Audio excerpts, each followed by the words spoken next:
5 स्पर्धक होते आणि त्या 5च्या 5 स्पर्धक ह्या लेडीज होत्या.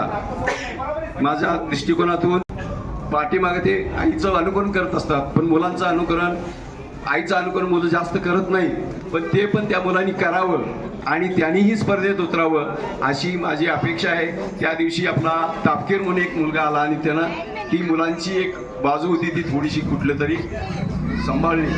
तर हे मुलांच्याकडूनही या स्पर्धेमध्ये भाग घेता यावा ही एक माझी अपेक्षा आहे. दुसरं, या ठिकाणी निरंजनानं रांगोळी स्पर्धा बोलवल्या होत्या. 4 वाजेपर्यंत एकही स्पर्धक नव्हता, ती पण स्पर्धा झालेली आहे. जिनवानी स्पर्धा पण होती, जिनवानीची डेकोरेशन करायची.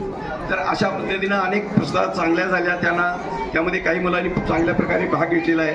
आणि सगळ्यात महत्त्वाचं म्हणजे 10च्या 10 दिवस, ज्या दिवशी म्हणजे जेव्हा आपलं मंदिर छोटं